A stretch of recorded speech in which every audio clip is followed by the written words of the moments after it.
नमस्कार, India voice देख रहे हैं आप और मैं हूं आपके साथ आदित्य सिंह। तो हरियाणा पंजाब में स्वागत है आपका, जहां हम बात करेंगे हरियाणा और पंजाब की तमाम बड़ी खबरों की।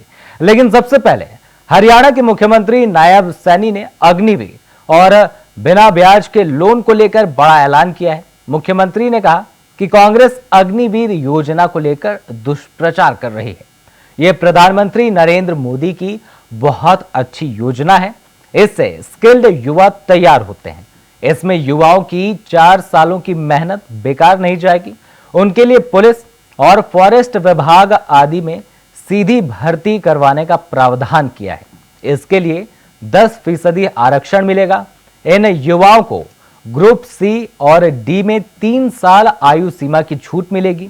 पहले बैच के लिए 5 साल की छूट मिलेगी।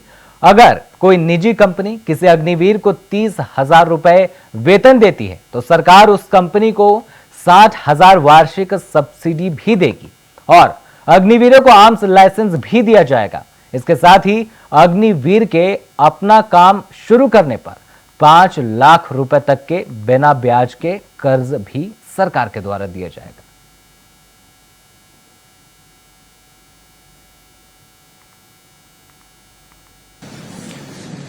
सरकार की आदरणीय प्रधानमंत्री जी की ये बहुत ही लोकहित की योजना है।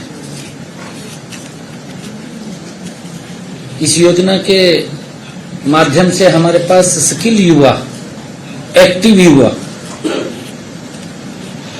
वो तैयार होता है। आदरणीय प्रधानमंत्री जी द्वारा 14 जून 2022 को ये अग्निपथ योजना लागू की गई थी। इस योजना के तहत भारतीय सेना में 4 वर्ष के लिए अग्निवीर की तैनाती की जाती है। हमारी सरकार ने हरियाणा में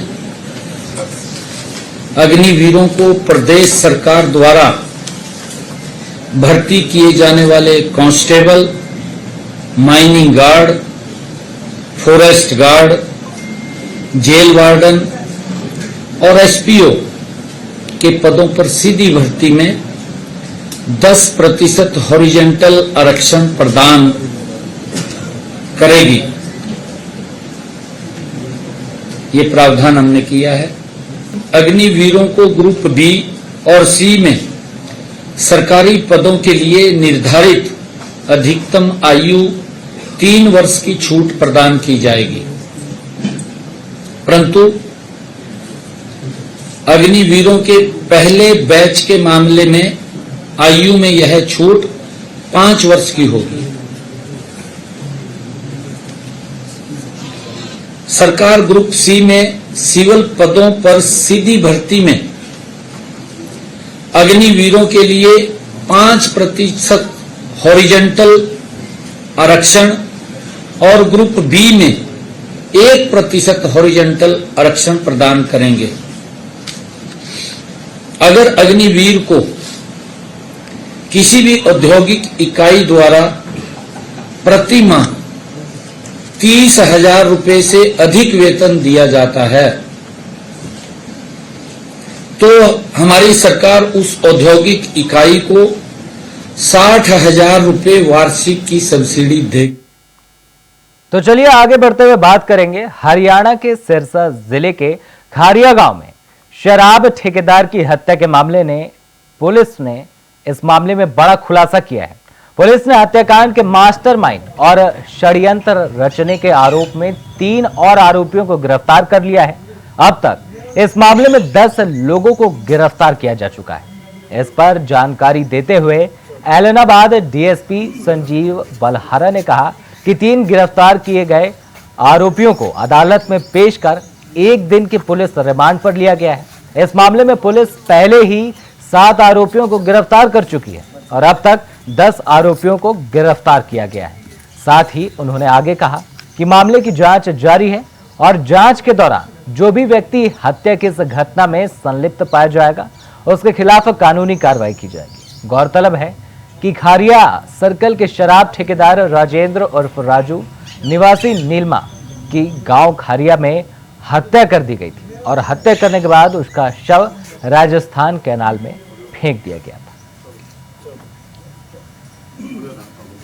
हरियाणा के सिरसा की घटना से संबंधित जो मर्डर हुआ था उसमें हमने कल जो इस हत्याकांड में जो साजिश करता थे मेन, उन 3 व्यक्तियों को कल गिरफ्तार किया है, जिनमें एक पन्नीवाला मोटा का और 2 गांव रघवाना का रहने वाला है।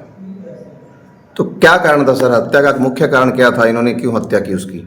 इसमें हत्या का मुख्य कारण रहा था कि जो खारिया जोन के जो ठेके थे, जो खारिया जोन का जो ठेके थे, ये जो पन्नीवाला मोटा का पवन उर्फ वीरेंद्र है, इसकी कंपनी के पास ठेका था। और जो धर्मेंद्र जो खारिया का ही रहने वाला था, जो इस सर्कल को संभालता था।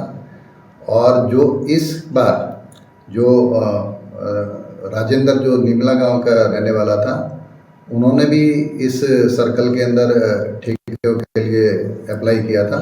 जो ठेके राजेंद्र के नाम छूट गए थे, तो इसी रंजिश में रखते हुए कि हमारे जो ठेके थे हमें लेना था, और ये दोनों का पहले आपस में उठ बैठ भी थी। तो इस रंजिश को रखते हुए इसकी राजेंद्र जो गांव निमला का रहने वाला है, उसकी हत्या कर दी थी। तो इसमें सारे आरोपी गिरफ्तार हो गए हैं सर? इसके अंदर अभी टोटल 3 आरोपियों को कल गिरफ्तार किया है, और 8 आरोपी इसके अंदर पहले गिरफ्तार किए जा चुके हैं। और तफ्तीश के अंदर जो चीज़ आगे आ रही है, उस पर फर्दर इन्वेस्टिगेशन आगे चल रही है। तो वहीं अब बात रोहतक की करेंगे, जहां रोहतक के इलेक्ट्रो होम्योपैथिक मेडिकल काउंसिल के डॉक्टरों ने अपनी मांगों को लेकर मानसरोवर पार्क के लघु सचिवालय उपायुक्त कार्यालय तक प्रदर्शन किया, जिसके बाद उन्होंने मुख्यमंत्री के नाम ज्ञापन भी सौंपा है। इसके साथ ही उन्होंने सरकार को अल्टीमेटम देते हुए कहा कि अगर उनकी मांगे पूरी नहीं हुई तो 1 सप्ताह बाद वो हर जिले में डीसी को ज्ञापन सौंपेंगे और आंदोलन को तेज करेंगे। डॉक्टरों का कहना है कि वो कई बार सरकार से अपनी मांगों को लेकर गुहार लगा चुके हैं, लेकिन सरकार उनकी मांगों की ओर कोई ध्यान नहीं दे रही है।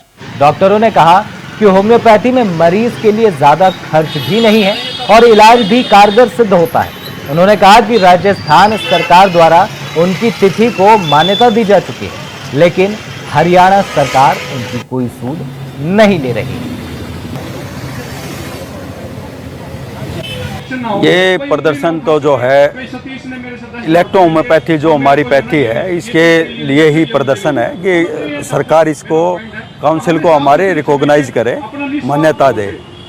ये जो पैथी है बड़ी ही सस्ती और टिकाऊ, और इसका कोई जो साइड इफेक्ट नहीं है, बहुत ही अच्छी पैथी है। हर एक दवाई का जो है जैसे साइड इफेक्ट होता है अंग्रेजी दवाइयों का, हमारी जो होम्योपैथी को भी ये माना जाता है कि भाई इसका साइड इफेक्ट नहीं है। हमारा उससे भी रिफाइंड रूप है, इसको इलेक्ट्रो होम्योपैथी बोलते हैं। डॉक्टर काउंट सीजर मैटी जी ने इटली में इसकी जो है स्थापना की थी, और उसके बाद से आज तक ये चली आ रही है। और राजस्थान सरकार ने इसको मान्यता 2018 में दे दी थी। हम अपनी सरकार से भी यही मांग है कि जैसे ये राजस्थान सरकार ने मान्यता दी है, ऐसे ही हरियाणा सरकार भी इसको मान्यता दे। हमारे पास हरियाणा में 5000 से ज़्यादा डॉक्टर अभी हमारी संस्था से जुड़े हैं, और भी ऐसे डॉक्टर हैं जो अभी जुड़े नहीं हैं हमारी संस्था से, लेकिन वो प्रेजेंट है।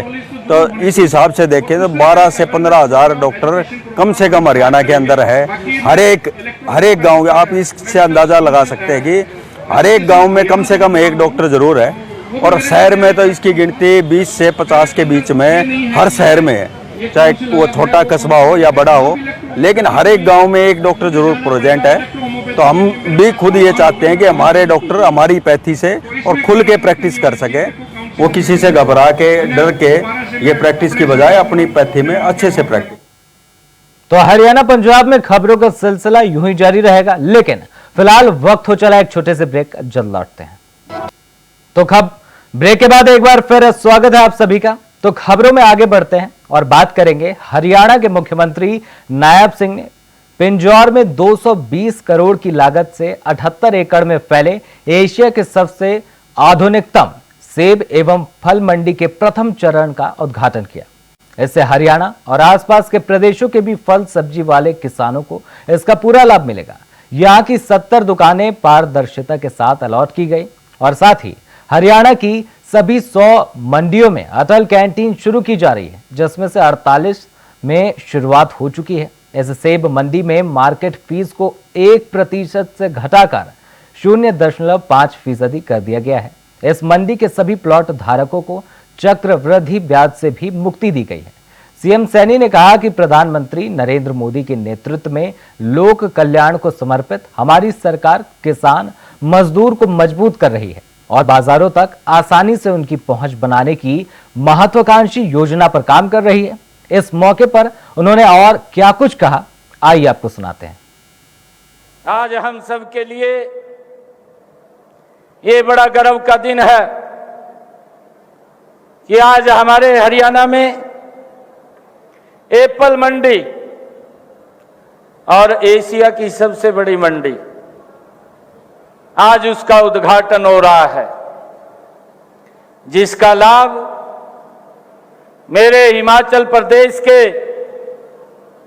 जो बागवानी में जो एप्पल की खेती करते हैं, जम्मू कश्मीर के अंदर जो सेब की खेती करते हैं, ऐसे सब किसानों को इस मंडी के बनने से फल व सब्जी उत्पादक किसानों को भी इसका बहुत बड़ा लाभ होगा और उनकी आय वो बढ़ेगी। इसके लिए मैं सभी को, किसान भाइयों को मैं बहुत बहुत बधाई और शुभकामनाएं देता हूं। आज मुझे खुशी है कि इस एप्पल मंडी का जब उद्घाटन हो रहा है, इस एप्पल मंडी का शिलान्यास हमारे हरियाणा के पूर्व मुख्यमंत्री आदरणीय मनोहर लाल जी के कर कमलों के द्वारा ये किया गया है। आप सब भी जानते हैं कि ये जो भूमि थी, इस भूमि के ऊपर किसान के लिए ही कार्य होता था, ट्रैक्टर बनता था और किसान उसको अपनी पैदावार के लिए उपयोग करता था। उसकी ज्यादा पैदावार हो, आधुनिक तकनीक के ट्रैक्टर यहां पर बनते थे, परंतु अब यहां पर किसानों के हित में ही इस मंडी का, एप्पल सब्जी मंडी का आज उद्घाटन हो रहा है। इसके प्रथम चरण का जो ये मंडी 78 एकड़ के अंदर इसका निर्माण होगा और लगभग 220 करोड़ रुपए की लागत से ये आधुनिक मंडी, एप्पल मंडी ये बनेगी और इसका हमारे किसान भाइयों को इसका लाभ होने वाला है। आज का जो उद्घाटन किया है, ये प्रथम चरण का हमने निर्माण कार्यों का उद्घाटन किया है, जिसका 14 करोड़ 66 लाख रुपए की लागत से ये 10 एकड़ के अंदर क्षेत्र में इसका निर्माण कार्य हुआ है। और मुझे खुशी है बताते हुए आज आप सबको कि इसके दूसरे चरण का भी निर्माण कार्य 31 दिसंबर 2024 तक इसको पूरा कर लिया जाएगा। ये हमारे लिए बड़े खुशी की बात है। हरियाणा में मंडियों में साल भर के अंदर लगभग 210 लाख क्विंटल फल और सब्जियों का आवागमन होता है। हमारे अगर पंचकुला के अंदर हम देखें, सेक्टर 20 की पंचकुला में ये बड़ी सेब की मंडी वहां पर आवाक आती है। वर्ष 2016 में जो मंडी में सेब का व्यापार शुरू हुआ, उससे हर वर्ष 35 लाख सेब के डिब्बों का व्यापार हमारे यहां से होता है। मुझे खुशी है कि अब अगस्त नवंबर में सेब की आवक जब शुरू होगी तो पंचकुला मंडी पर्याप्त स्थल नहीं होने के कारण अब ये पंजौर की जो मंडी का आज उद्घाटन हुआ है, मेरे उन किसानों को इसका एक बहुत बड़ा लाभ वो यहां से मिलने वाला है। उनको अच्छे दाम इस मंडी से वो उपलब्ध होंगे, मिलेंगे। और जैसा मैंने बताया भी है कि इसका लाभ जम्मू कश्मीर और हिमाचल प्रदेश के मेरे किसान जो अपने सेब को दिल्ली लेकर के जाते थे, अब इस मंडी से वो बेच पाएंगे। मैं उनको बहुत बहुत बधाई और शुभकामनाएं देता हूं। फल और सब्जियों की बिक्री इसी मंडी से अब वो कर सकेंगे। इस क्षेत्र में तो चलिए आगे बढ़ेंगे और बात करेंगे कि कांग्रेस ने प्रदेश में हरियाणा मांगे हिसाब पदयात्रा शुरू की है, जिसके तहत कांग्रेसी नेता विभिन्न शहरों में पदयात्रा कर रहे हैं। आज अंबाला में कांग्रेस सांसद दीपेंद्र हुड्डा ने हरियाणा मांगे हिसाब कार्यक्रम के तहत पदयात्रा निकाली, जिसके लिए शहर के कई बाजारों से ये पदयात्रा शुरू हुई। और इस पदयात्रा के दौरान दीपेंद्र ने हरियाणा सरकार और केंद्रीय गृह मंत्री अमित शाह पर भी निशाना साधते हुए कहा कि हरियाणा क्राइम में नंबर 1 पर है। आज हर वर्ग सरकार से दुखी है। पिछले 10 सालों में हरियाणा का हाल सब जानते हैं। जनता व भाजपा को भेजने का मन बना चुकी है। कांग्रेस ने हरियाणा मांगे हिसाब कार्यक्रम शुरू किया और उसकी तस्वीरें आप अपनी स्क्रीन पर देख सकते हैं। सारे हरियाणा में एक एक आदमी जानता है कि जहां तक ओबीसी आरक्षण की बात है, क्लास 1 और क्लास 2 में 10% से आरक्षण बढ़ाकर 15% किया बैकवर्ड समाज के लिए, तो वो कांग्रेस की हुड्डा सरकार ने किया। और इस सरकार ने उसको क्लास 1 क्लास 2 में बढ़ाने की बात करी 10 साल, लेकिन एक भी किसी 1% भी आरक्षण बढ़ाने का काम नहीं हुआ। और अब कांग्रेस ने ही कहा है कि हम जातिगत जनगणना के अनुसार इसको आने वाले समय में और भी बढ़ाने का काम करेंगे। इसके साथ साथ अगर ओबीसी के अधिकारों को अगर छीनने का काम किया सरकार ने किया। 10 साल तक केंद्र में जब 8 लाख की क्रीमी लेयर थी, तो इन्होंने 10 साल तक 6 लाख की क्रीमी लेयर क्यों रखी? और अब जब कांग्रेस ने अपने घोषणा पत्र में कह दिया हुड्डा साहब ने और कांग्रेस पार्टी ने कि इसको 10 लाख की क्रीमी लेयर करेंगे, तो अब आके अमित शाह जी उसको 6 लाख से बढ़ाकर 8 लाख जो सेंटर की क्रीमी लेयर है वो करने का काम अब क्या करेंगे? वो 8 लाख अभी तो 1 महीने में कोई भर्ती भी नहीं निकल पाएगी। ये तो 10 साल तक वंचित रखने के बाद अब जले पे नमक छिड़कने का काम किया गया है। क्रीमी लेयर भी बढ़ाकर 6 लाख से 10 लाख तक करने का काम कांग्रेस पार्टी 3 महीने बाद करेगी। और जैसे मैंने कहा कि जातिगत जनगणना के अनुसार क्लास 1 और क्लास 2 के अंदर भी जैसे पहले 10% से बढ़ाकर 15% रिजर्वेशन कांग्रेस पार्टी ने करी थी, उसको और बढ़ाने का काम भी कांग्रेस पार्टी करेगी। और जो भाजपा सरकार में कच्ची नौकरियां चल रही हैं, कच्ची नौकरियां कांग्रेस में जो कच्ची नौकरियां चल रही है हरियाणा कौशल निगम, और जिनमें ना रिजर्वेशन ना पेंशन, इन कच्ची नौकरियों की प्रथा को समाप्त किया जाएगा। कच्ची नौकरियों की जगह पक्की नौकरियां हरियाणा के नौजवानों को दी जाएंगी। तो चलिए आगे बढ़ते हैं और बात करेंगे। पहाड़ी इलाकों में लगातार बारिश हो रही है, जिससे हरियाणा के सिरसा जिले में लोगों की टेंशन बढ़ती जा रही है।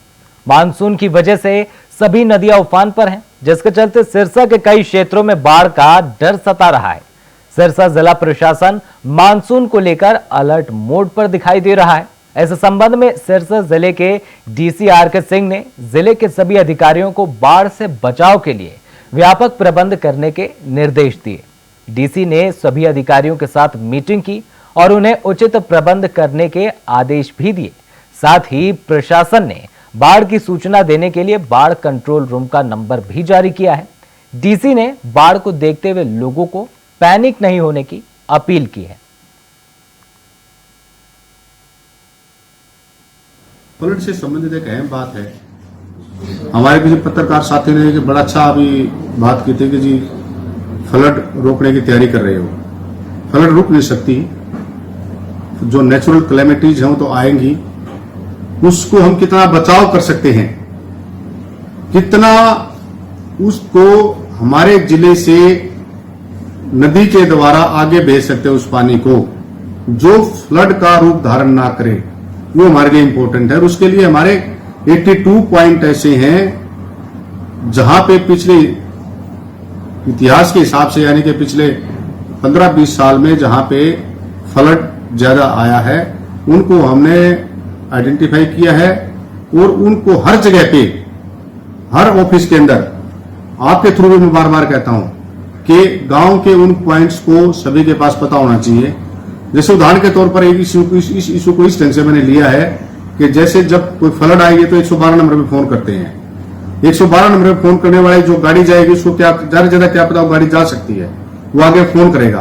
तो मैंने सभी को सेंसिटाइज इस ढंग से किया है कि हमारा जो नंबर है फ्लड कंट्रोल रूम का 248-882, वो सबको पता होना चाहिए। 248-882 वो सबको पता होना चाहिए। उस व्यक्ति को ये पता होना चाहिए आगे कि हमारे गोताखोर कहां पे हैं, उससे आगे जो गोताखोर उनको पता होना चाहिए हमने कहां पहुंचना है, हमारे अगर किश्ती की जरूरत हो वो कहां पहुंचनी है, अगर हमारे कट्टे की जरूरत है, अगर मान ले कोई बाई चांस अगर नदी में कोई दरार आ जाती है उसको रोकने के लिए कट्टे कहां से मिलेंगे, मिट्टी कहां से मिलेगी, तो वो सारी की सारी चीजें हमने तैयारी इस प्रकार से किया है और सबको सेंसिटाइज किया जाना अति आवश्यक है।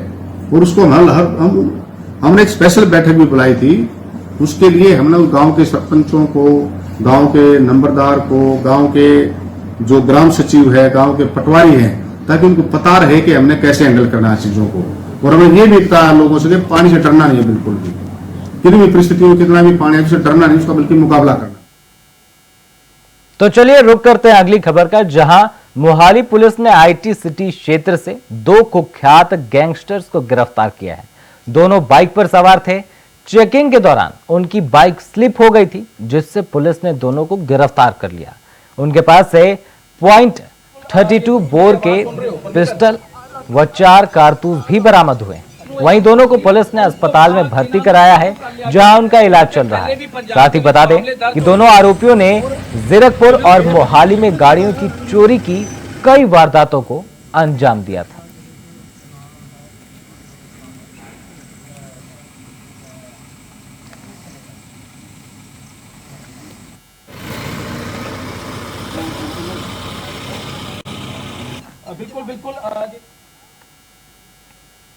रुक करते हैं अंबाला का, जहां शहर में करीब 1.5 करोड़ की लागत से बने 2 नए फीडरों का उद्घाटन हरियाणा के परिवहन राज्य मंत्री असीम गोयल ने फीडरों का स्विच ऑन करके किया।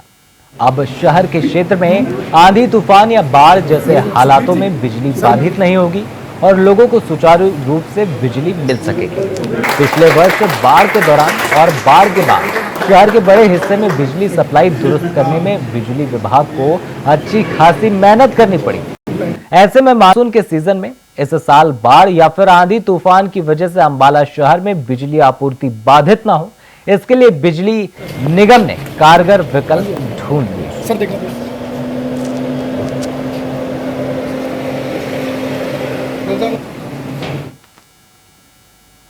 तो आज के लिए हरियाणा पंजाब में इतना ही। देश और दुनिया की तमाम बड़ी खबरों को देखने के लिए देखते रहें इंडिया वॉइस। धन्यवाद।